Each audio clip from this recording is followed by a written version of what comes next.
could be doing this. I should be catching up on that.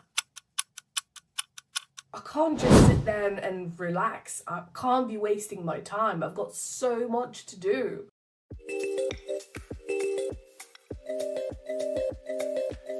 Hi, and welcome to Sense of Synergy channel. I'm Karolina, and I'm a hypnotherapist, mindfulness teacher, and I have almost 10 years of working experience in the mental health sector. Over the years, I've supported countless individuals towards better mental health and well-being.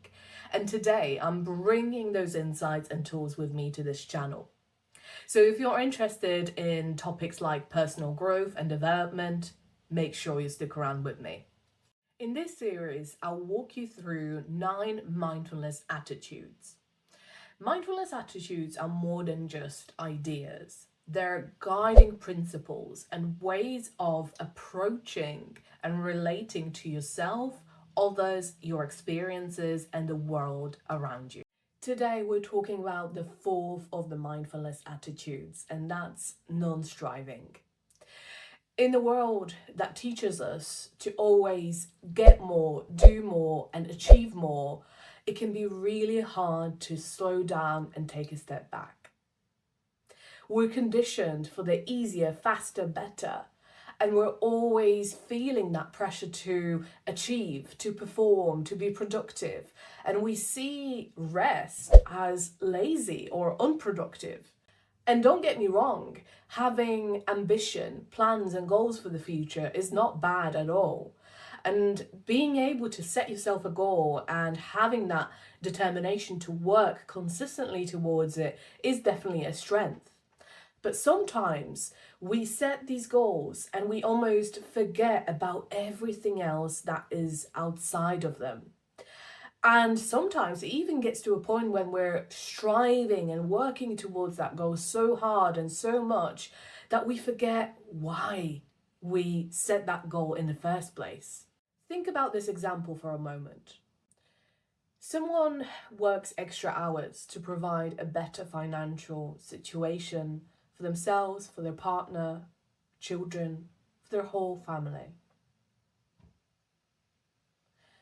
They're focused on this goal so much that they pick up every opportunity for an extra shift at work, every overtime, or maybe even start working late from home.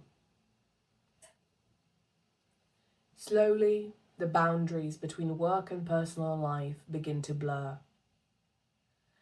And by striving to earn as much money as possible to secure a good financial situation, they end up spending less and less time with their family. Over the years, they start missing important occasions, milestones in their children's growth and development, anniversaries or birthdays. The more time and energy they invest in work, the less there is left for anything else. They become the parent who lives with them and maybe is physically present, but is not quite there, not quite present in their lives. And unfortunately, some of those moments will never happen again, and they can't be relived. They spend years chasing this one goal, the goal that wasn't selfish. It wasn't one-sided at all. The goal was in positive and good intention to provide a peace of mind and financial security, comfort of living for their whole family. But in doing so, in chasing that goal so intensely, they lost sight of the very reason and purpose that was behind that goal. And sadly, this isn't just an example. It's the reality of many people's lives in today's world. The non-striving attitude in mindfulness isn't about becoming lazy, giving up, or not having ambition, goals, and dreams in your life. It's about loosening that constant pressure that we've got to be always achieving, always performing, to always be productive in our life. And to step back and consider, why am I chasing this goal? Is that reason still relevant and important to me? Or has my life changed? And also, when we set a goal in our life, we can approach it with a more mindful and considerate approach so that we're not losing sight of everything else around it. And we can actually enjoy the process and be mindful in the process of working towards that goal instead of just being fixated on that end result, as we often are. So, here are your 3 ways in which you can apply the non striving mindfulness attitude in your everyday life. Number 1, notice the journey, not just the outcome. So, let's say that you've got a goal that you're working towards right now. And as we're talking about it, just have a think of what that might be in your life right now. Maybe it's a career goal. Maybe you're studying for an exam. Maybe you want to lose weight or improve your performance in a sports discipline or learn skills to play an instrument. So whatever that is for you, just have a think about that one goal that you've been working towards for a while now. And once you've identified what that goal is for you right now, see if you can shift your mindset a little bit to come away from over focusing or fixating on that end result, on that end goal of, let's say, passing your exam, right? And instead, see if you can focus a bit more on the journey of working towards that goal. And don't get me wrong, this is not about taking away from the fact that you still want to pass that exam, that this is important to you and that's the end goal. But focusing more on the journey, the process can help alleviate some of the stress, the pressure, the tension, and the sense of that goal, that task being so big, which obviously contributes to how stressed we feel about those things. So, in a nutshell, trying to see that goal as a collection of smaller steps, not just that end result that we're hoping for. And you can do this by reflecting on these questions. What have I already learned in the process? What have I already achieved on this journey? What challenges have I overcome in this process? And what skills and strengths have I discovered in the process of working towards this goal? Number 2, learn when to hit pause. Do you have these moments when you have a bit of spare time, a bit of free time, and that's the moment when you finally give yourself permission to relax and rest? And you go, I'll just lie on the sofa, I'll sit in a comfortable armchair, and you're like, yeah, this is my time. This is my time to just wind down and do nothing, right? A few moments later. And then all of a sudden you start feeling restless and anxious and all these thoughts that coming up in your mind. And you get up from the sofa and try to go to the kitchen and maybe start thinking, oh, should I cook something? Or shall I clean up a bit? And then the guilt shows up. I could be doing this.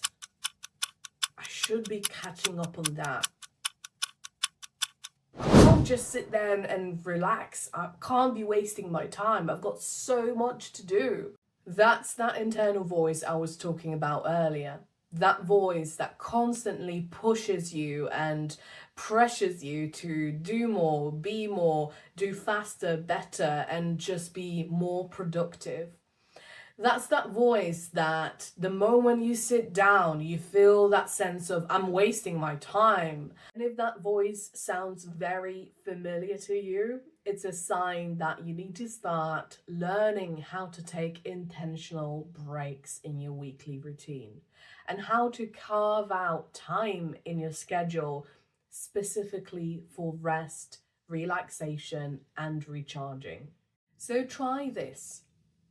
Pick a time in your weekly schedule. It could be an evening after work, it could be during a weekend, and intentionally put in your phone and set a reminder with the name rest. Just as you would do that for a meeting, for a concert, and some kind of a event you've got coming up that you want to remember about. And make sure you hit that reminder button so that you actually get a notification on that day, in case you forget. Alongside of that, I want you to have a think about what activities you're actually going to do in that rest time you've booked in your diary now. Because it can be so easy to slip into things like every single time just watching or binge watching the telly, or just ending up doom scrolling on social media. But that's not always the best or the most quality type of rest for your brain and body.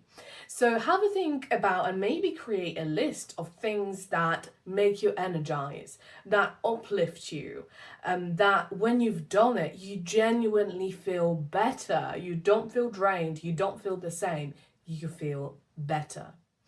Things that make you feel relaxed, calm, that make you wind down from the tension and stress of everyday life. And here's a few reminders to have up your sleeve, so to speak, just in case if on that day when that calendar notification comes up on your phone and it says rest and you go, I don't really have time for that today, you can remind yourself of these things. Rest is not unproductive. My mind and body are not machines and they need rest. Rest allows me to return to my daily activities and responsibilities with more clarity, calm, and energy. Number 3, practice doing one thing at a time. One of the most powerful ways to practice the non-striving attitude in your everyday life is to slowly and gently break that habit of multitasking. Our world teaches us that doing 3 things at once is super efficient and super admirable, but it actually creates a level of stress in us, even though we may not feel it in the moment. It's something that accumulates in us over time.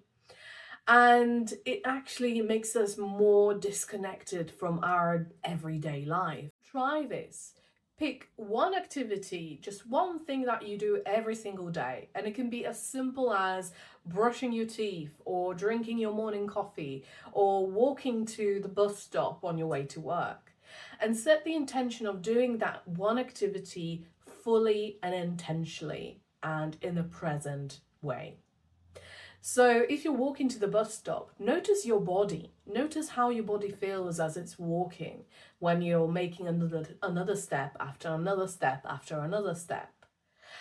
Notice the environment using your senses. As you're walking, what can you notice visually? What can you hear? If it's drinking that morning coffee, what flavors and tastes or aromas can you identify? And by practicing doing one thing at a time, you're training your mind to reduce that constant pressure, that constant rush, that constant productivity. And you're teaching your mind to just be really present in this very moment of your life. If you're interested in finding new ways to improve your health and well-being, you can get access to my free webinar, You Are How You Breathe, which talks everything about breath work and breathing techniques. All you need to do to get access to this webinar is go to my website, www.senseofsynergy.com, leave your email address there, and I'll send a link to your inbox. I'm super curious to hear what you guys think about today's mindfulness attitude. And let me know in the comments down below, how are you planning to use it in your everyday life? If you've enjoyed today's video, give it a thumbs up or even send it to someone who you think needs a little mindfulness today. Don't forget to hit that subscribe button for more videos like this. Thank you so much for watching and for being here. Take care, and I'll see you in the next one.